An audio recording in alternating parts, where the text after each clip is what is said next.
Maybe Apple taking away the headphone jack is not the end of the world. Have you thought of that?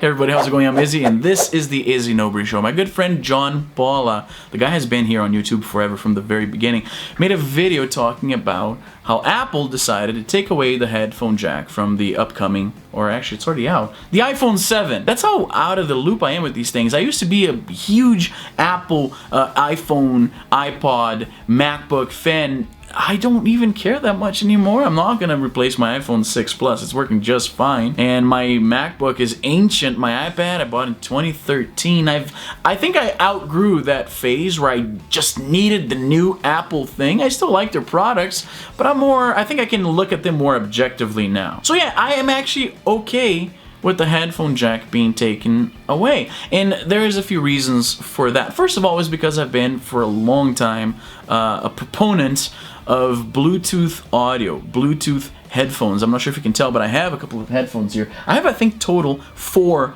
Bluetooth headphones that I've used over the years. I really like the technology. I fucking hate wires. Wires hold us back. Literally, so many times I'm in the kitchen doing, some chore. I'm washing the dishes or something, and I'm listening to wired headphones. Or this is back in the day because I don't do that so much anymore. But then the wire would get snagged on door handles and doorknobs and things like that. It was very upsetting, very annoying. It yanks the phone right out of your head, or sometimes it makes the phone pop right out of your pocket. It's a hassle. I think wires for headphones is such an ancient technology.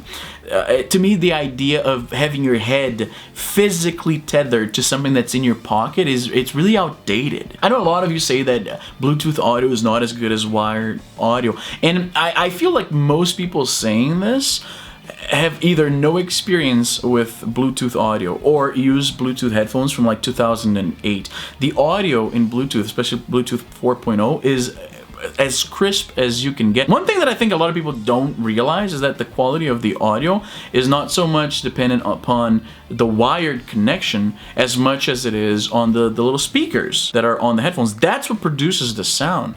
The wire is just a matter of transmitting that sound, and the transmission rate in Bluetooth 4.0 especially is pretty high. In fact, a lot of the top rated headphones that came out in the last few years have been Bluetooth headphones. I think people have not experienced with recent Bluetooth technology to say that it's they make it sound like you're listening to music through like 2 cans and a piece of string. It's not like that. Not to mention, I'm 30, my hearing, your hearing probably too, if you're probably the same age as me, is not that good anymore that you'll be able to tell minute differences in audio quality. Mind you, we've gone through this whole, but that doesn't sound as good argument in the past. Remember when they came up with CDs, the people who like vinyl argued then and still argue today that vinyl sounds better. Then MP3s came along and people are like, but it's so compressed and it doesn't sound so good and I can't tell the little differences. It's not like you're a dog. You can't even honestly, most people cannot tell. They've tested this. Most self-proclaimed audiophiles failed every objective double-blind controlled test to tell which audio sounds better. You can't tell that. Stop fooling yourself with this notion that you can tell the difference between audio that is like this and audio that is... For the most part, you can't. Honestly, you can't.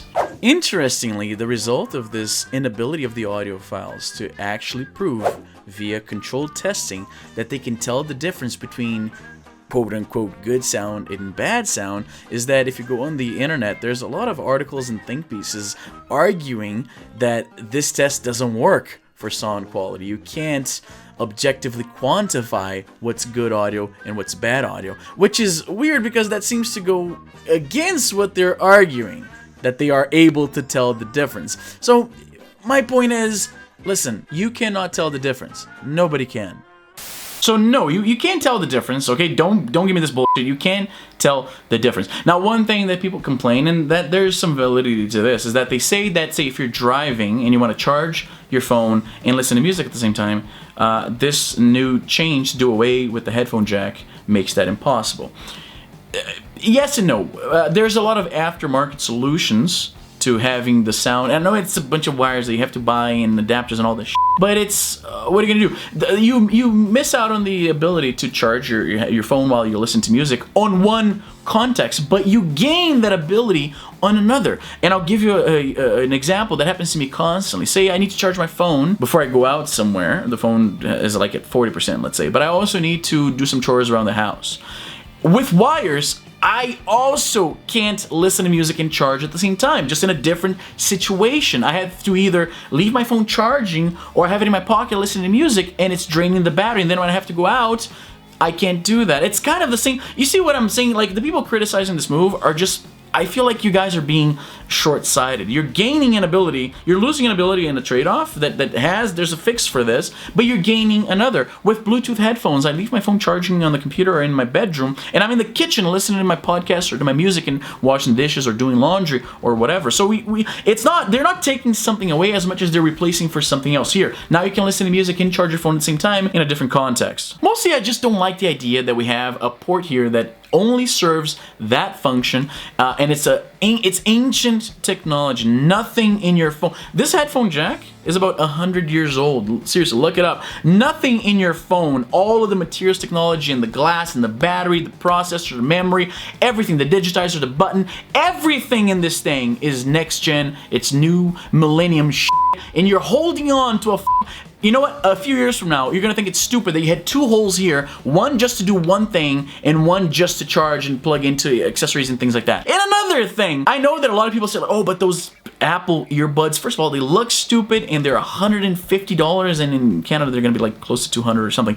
They've been delayed, by the way. I get it. I'm not a fan of those headphones. I think the design looks pretty crappy. I just don't like the idea. But the thing is, you don't have to buy. A lot of people have been criticizing this move based entirely on the premise that, oh, they're taking away the headphone jack, and now this is all you get in return. You can only use these earbuds, and that's not the case. You can buy a pair, I swear to God, you can buy a pair of $30 Bluetooth headphones that are actually surprisingly decent. I have a pair, it's here, these guys right here. They're charging right now, actually. These headphones right here, these are the EP51 by Meizu. It's a brand that's most known in China. These cost me $40 shipped. They sound great. They're very comfortable. I can wear these in bed and listen to music, listen to audiobooks and podcasts when I'm in bed, which is something that bigger headphones never worked. Because I have big, as you can see, like the big headband style headphones. Those don't work so well for listening to music while you're lying down. These work for that perfectly. They fit in my pocket. I can just put them away. No, there's wires connecting both speakers, yes, but no wires attaching my head to something that's in my pocket. See, I'm saying this from the perspective of somebody who's not. I have no stake in defending Apple and everything they do. In fact, I think that they've been, since the death of Steve Jobs, they've been doing a lot of really stupid shit. That battery case for the iPhone, what the fuck is that? There's no way Steve Jobs would have approved that design. No way. So yeah, I'm no fan of Apple. I like the products, especially because I'm invested in the ecosystem. I already have this thing. I paid a lot for it, so I'm going to use it until it disintegrates in my hand. I'll probably go to Android after that. But I'm for the move away from cables. Do away with every cable. I fucking hate cables, dude. I hate wires. We live in 2016, and I know it's such a cliche to say, oh, but it's 2016. But in this case, it's 2016. Why do we have wires everywhere? Look, fuck wires, all right? Fuck Apple overpriced earbuds as well.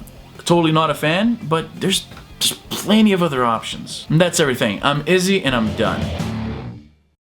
Seriously, the measure, every time I hear somebody saying that they don't like Bluetooth headphones because the quality is so much lower, it reminds me of this test they did where they use, this is just like people who would buy super expensive fucking cables at Best Buy, right? Monster cables and shit, thinking that the video and audio quality would be so much better. And then I think Gizmodo did this experiment where they ran the sound and the video and all the shit through a coat hanger. They straightened out a coat hanger and they ran music using that, and nobody could tell the fucking difference. Every time somebody tells me that they can totally tell the difference between Bluetooth audio and regular wired audio, you can't. You literally fucking can't.